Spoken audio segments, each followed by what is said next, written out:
Ion exchange process ये कह सकते हैं हम कि एक एक्सीलेंट प्रोसेस है जिसके थ्रू हम ये टेम्पररी और परमानेंट दोनों तरह के हार्डनेस को इजीली रिमूव कर सकते हैं। हमें पता है कि जो भी हार्डनेस प्रेजेंट होता है वाटर में वो this is due to presence of cations and anions.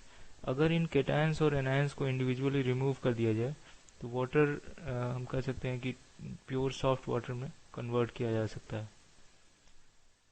Ion exchange process में कुछ एक्सचेंज रेजिन्स यूज किए जाते हैं। ये जो एक्सचेंज रेजिन्स हैं ये क्रॉस लिंक पॉलीमर्स हैं, हाई मॉलिक्यूलर वेट पॉलीमर्स, जिनके पास कुछ ऐसे ग्रुप्स होते हैं जो कि एक्सचेंज किए जा सकते हैं वाटर में अवेलेबल कैटायंस और एनायंस के साथ। एक्सचेंज होने से फ़ायदा ये होता है कि ये अपने कुछ कैटायन वाटर को देते हैं और उसमें जो हार्डनेस प्रोड्यूसिंग कैटायंस हैं उन्हें ये एब्जॉर्ब कर लेते हैं। ठीक उसी तरह अपने ये एनायंस वाटर को देते हैं और उसमें जो हार्डनेस प्रोड्यूसिंग एनायंस है उन्हें ये एब्जॉर्ब कर लेते हैं। ये एक्सचेंज करते हैं आयंस का फ्रॉम वाटर टू इटसेल्फ। तो ये जो एक्सचेंज है तो इससे होता क्या है कि टोटल जो वाटर हार्ड वाटर जिसमें कि कैटायंस और एनायंस अवेलेबल हैं वो टोटली रिमूव कर दिए जाते हैं इस प्रोसेस के थ्रू। एक कैटायन एक्सचेंज रेजिन का स्ट्रक्चर यहाँ दिया हुआ है। ये कैटायन एक्सचेंज रेजिन्स ये क्रॉस लिंक पॉलीमर स्ट्रक्चर है जिसमें कि ये हम देख रहे हैं कि ये कैटायन एक्सचेंज रेजिन में इस बेंजीन रिंग पर ये सल्फोनिक ग्रुप लगा हुआ है SO3 - H+। तो इसका जो ये H+ वाला पार्ट है, ये H+ पार्ट ये एक्सचेंज किया जाता है कैटायंस के थ्रू। और कैटायंस कौन से? कैल्शियम और मैग्नीशियम। ये जो कैल्शियम और मैग्नीशियम ये यहाँ आके अटैच होते हैं और ये H+ आयन यहाँ से रिमूव कर दिया जाता है। और ये कैटायन एक्सचेंज रेजिन जितने भी कैटायंस अवेलेबल होते हैं उस हार्ड वाटर में उन सबको एब्जॉर्ब कर लेता है धीरे धीरे और H+ आयन को रिलीज कर देता है वाटर में। यहाँ जो स्ट्रक्चर दिखाया गया है कैटायन एक्सचेंज रेजिन का वो सल्फोनेटेड स्टायरीन और डाइविनाइल बेंजीन का एक कोपॉलीमर है जो कि क्रॉस लिंक स्टेट में H+ आयन को एक्सचेंज करता है कैटायंस के साथ जब ये वाटर सॉफ्टनिंग में यूज किया जाता है।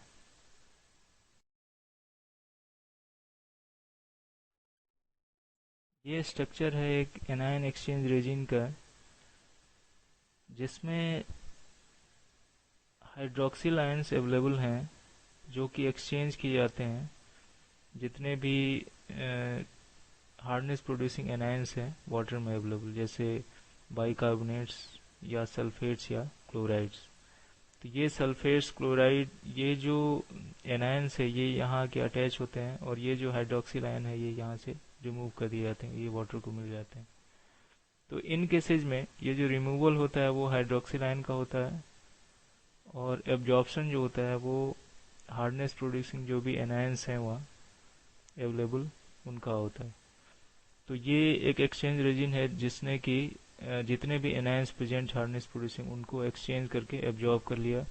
और जो इससे पहले बताया गया था कैटायन एक्सचेंज रेजिन्स उन्होंने जितने भी कैटायंस थे उनको एब्जॉर्ब कर लिया जिससे वाटर हम कह सकते हैं कि pure soft up to 2 to 4 ppm तक ये सॉफ्टनेस आ जाती है। तो ये एक बहुत ही एक्सीलेंट प्रोसेस है जिसके थ्रू कि कैटायंस और एनायंस दोनों रिमूव किए जा सकते हैं हार्ड वाटर से।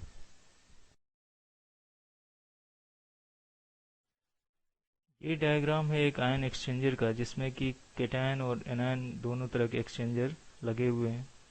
इसमें यहाँ ये जो पोर्शन है ये पाइप है, यहाँ से वाटर इनलेट करता है, अंदर आता है इनलेट।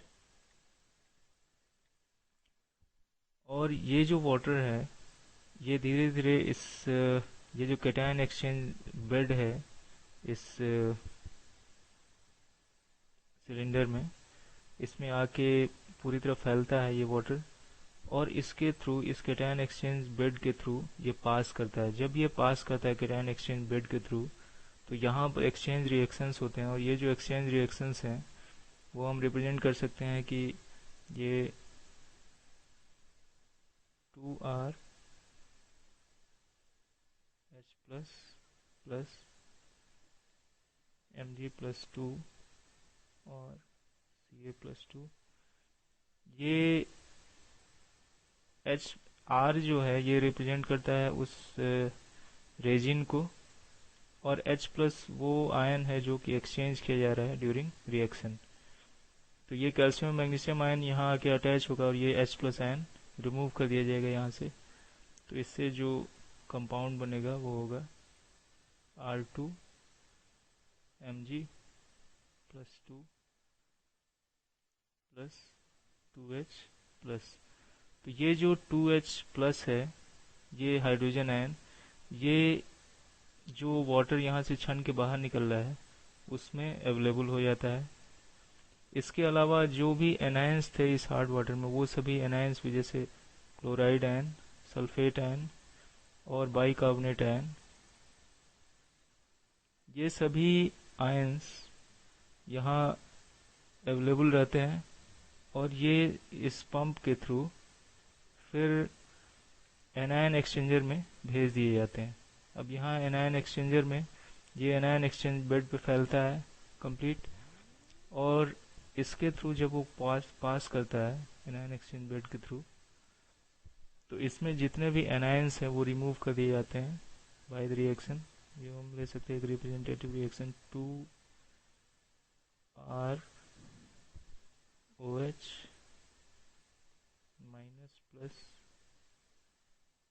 Cl माइनस या SO4 माइनस माइनस, ये कोई भी जितने भी एनायंस होंगे वो उन सभी को रिमूव करेगा। ये हो जाएगा R2SO4 प्लस OH माइनस।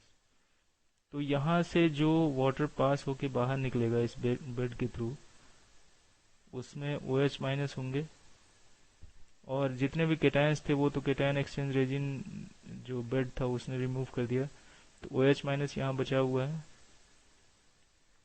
और H प्लस आयन जो यहाँ से आया वो भी बचा हुआ है। ये H प्लस आयन और OH माइनस आयन ये दोनों कंबाइन करके वाटर मॉलिक्यूल बना ले, तो इस केस में जो सॉफ्टनेस होती है ये बहुत ही हाई होती है। अब यहाँ हम देख रहे हैं कि ये जो जब एक साइकिल पास करता है हार्ड वाटर का किसी भी बेड के थ्रू, चाहे वो कैटायन एक्सचेंज बेड हो या एनायन एक्सचेंज बेड हो, तो जितने भी H प्लस आयन थे वो रिमूव कर दिए जाते हैं। जैसे कैटायन एक्सचेंज बेड का अगर हम एग्जांपल लें, जितने H प्लस आयन थे वो रिमूव कर दिए गए बाई जितने कैटायंस वहाँ अवेलेबल थे। तो जब एक बार एक साइकिल कंप्लीट हो जाती है, तो यहाँ पर ये जो बेड हैं वो हम कह सकते हैं कि वो डेड हो जाते हैं। तो इनको हमें फिर से रीजनरेट करना होता है, और रीजनरेट करने के लिए हम यहाँ कैटायन एक्सचेंज बेड में डाइल्यूट एसिड का यूज करते हैं। डाइल्यूट एसिड इस पंप के थ्रू ये यहाँ से स्प्रिंकल किया जाता है, और ये जब पास करता है इस बेड के थ्रू, तो ये जितने भी केटायंस कैल्शियम मैग्नीशियम आयन यहाँ डिपोजिटेड थे उनको रिमूव करके H प्लस आयन यहाँ इनकॉर्पोरेट कर देता है। ठीक इसी तरह एनायन एक्सचेंज बेड को रीजनरेट करने के लिए हम NaOH का यूज करते हैं। NaOH जितने भी एनायंस यहाँ अटैच हुए थे उन सबको रिमूव करके OH माइनस को फिर से अटैच कर देता है उन पोजीशंस पे जहाँ से कि वो फिर एक्सचेंज किए जाएंगे। तो ये जो प्रोसेस है एग्जॉशन का, जिसमें कि वाटर पास करता है इसके थ्रू, दोनों बेड के थ्रू, और उसके अलावा फिर उसके बाद हर एक साइकिल के बाद एक बार इसको रीजनरेट किया जाता है। ये प्रोसेस चलता रहता है। एक बार एग्जॉशन होगा, फिर रीजनरेशन होगा, फिर एग्जॉशन होगा, फिर रीजनरेशन होगा, और इसके थ्रू 0 to 2 ppm हार्डनेस का वाटर हम ले सकते हैं। तो इस केस में जो सॉफ्टनेस होती है वो बहुत ही हाई होती है, और यहाँ पर हम रीजनरेट कर सकते हैं, तो ये हम कह सकते हैं कि जो कॉस्ट है, रनिंग कॉस्ट, वो कुछ ज़्यादा होता है, क्योंकि यहाँ पर जो एसिड्स और बेसिस यूज किए जा रहे हैं वो कंटिन्यूसली यूज होते रहते हैं। जैसे हर एक साइकिल के बाद एसिड और बेस यूज किया जाएगा, तो इसका एस्टेब्लिशमेंट कॉस्ट और रनिंग कॉस्ट दोनों हाई है, लेकिन इसमें जो वाटर निकलता है वो एक्सट्रीमली सॉफ्ट होता है।